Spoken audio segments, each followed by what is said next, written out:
Hey, it's Mike, and I am super excited right now because it's officially my favorite time of the year, spooky season. So, you guys know what I'm here to talk about. That's right, I want to talk about spooky games that I grew up on. And I want to, bring up perhaps the spookiest game I've ever played, and you guys might all be, surprised by what that might be. So, well, I'm gonna say first that I am a fan of survival horror games like Resident Evil. Is probably my favorite in that genre. Particularly, the older titles. I haven't really played any of the newer titles except for the remakes of the older titles, which is pretty cool. But I've never played any of was it Resident Evil 7? That's like a VR one, and whatever came after that. Oh, that's along those lines. But Resident Evil 1, Resident Evil 2 are probably my top favorites for Resident Evil games. That game was so scary.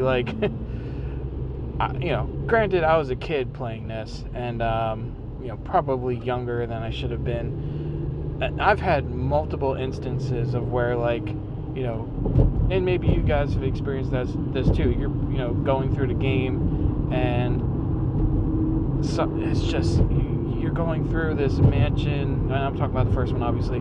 This mansion, and you just have this unsettling feeling throughout, and the smallest sound that you hear, you just kind of freeze up.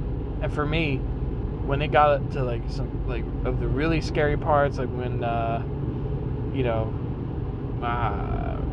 the biggest one of the biggest scary parts for me was when they introduced those what do you call those guys, those green guys that were walking around that looked like this kind of swamp monster type creature, and they just come around slashing you. When they introduced that thing, especially when they showed the cutscene of it running towards the mansion from this courtyard, it's freaking horrifying. You're like, oh my god, what is that? Oh my god, it's coming. Oh my god, it's here. and you're just getting your shit wrecked instantly, if you're not prepared. As a kid, I was not prepared. I was terrified, and when it came to that part in the game, I freaking turned it off. Yeah, I did. I mean, you know what? No shame. It's a scary game. It's supposed to scare you. And like I said, I was probably younger than I should have been playing that game. I would go back to it, but it's such an experience. Fight or flight. It really plays on your natural instinct of fight or flight. And this unknown threat you've never seen before, that's just not only creepy looking, but just very capable of just wrecking your shit. Yeah, I chose flight in that moment. Yeah, but then you get yourself all centered, and you're like, okay, I gotta do something about this dude. Maybe reorganize your inventory, pick the freaking shotgun, and blow that thing away, right? Yeah. It's probably one of the best weapons to take care of those guys. I love that game. I was more scared of them, honestly, than I was the Tyrant at the end. Tyrant, I mean, I guess because he walks slow and he's imposing, but he just it's okay, well, you're not as scary as this guy that was running at me at full speed, slashing away. He does run at you, but in a way that's kind of all right, here I come, and you just prepare to dodge that shit.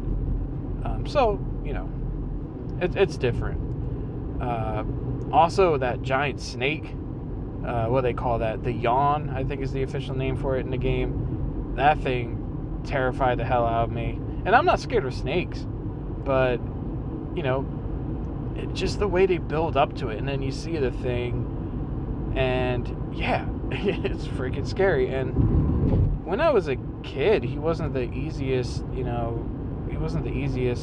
enemy to get past. I mean, I'm okay with it now, but yeah. Again, shotgun.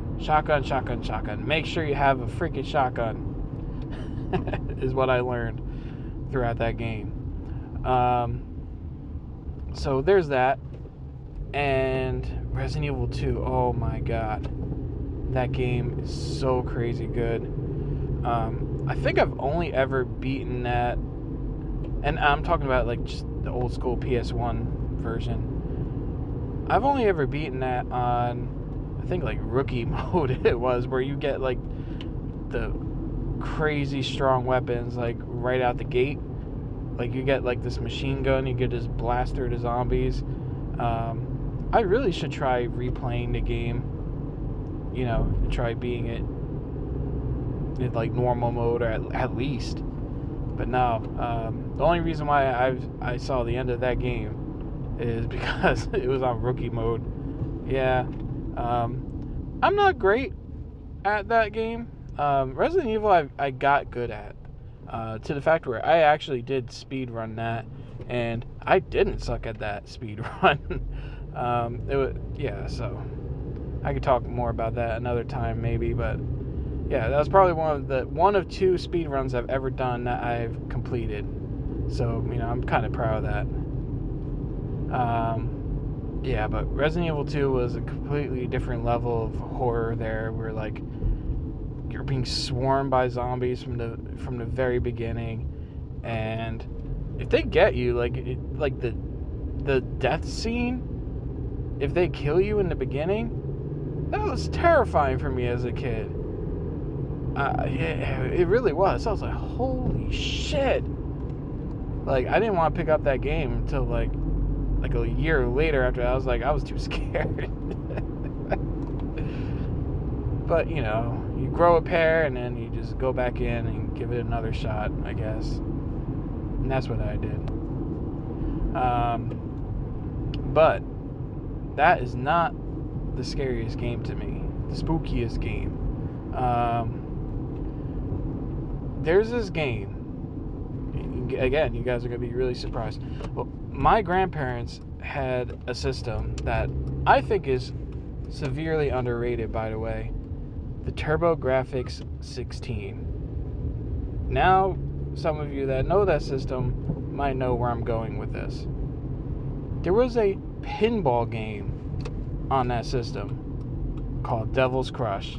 It was an occult kind of metal, like death metal pinball game with the most kick-ass like mainboard soundtracks I've ever heard. Like, I love, like, especially around this time of the year, I'll be blasting that shit in my car. Yeah, I listen to video game music. Big whoop. Who cares?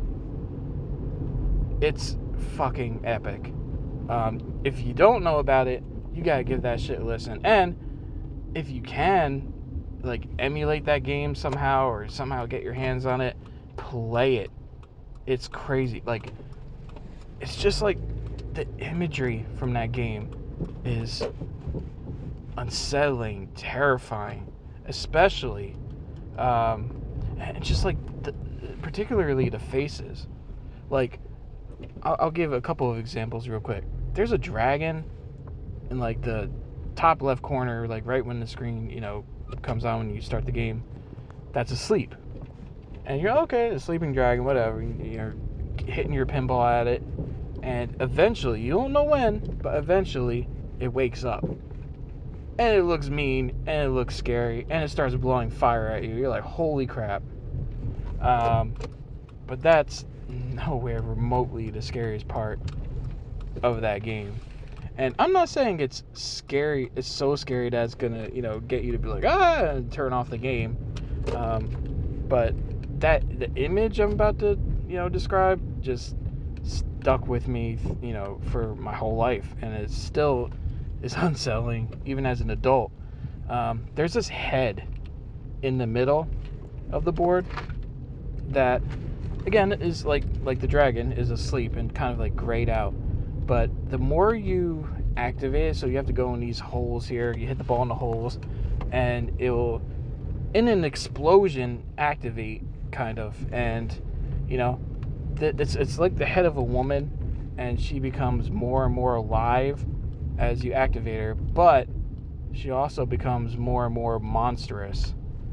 She turns into, like, by the end of it, like, she goes from, like, just, like, normal flesh color to, like, scaly flesh color, and then this, like, bluish green flesh color, and then she just breaks out into, like, this monstrous kind of snake demon like face, and with her mouth open, and you get to, like, you hit it again towards the mouth, and you get to go in, and it's like a bonus stage. But that face, oh my god, that face. Yeah, you just gotta play the game and find out if you do not agree or do not know what I'm talking about. I'm sure you agree if you played it. It's just scary. Yeah. Well, I'm actually out of time here right now. This was supposed to be a quick video, but I'd love to see some comments for spooky season of the spookiest games that you guys have played, and, your experiences with those games. All right. Take care.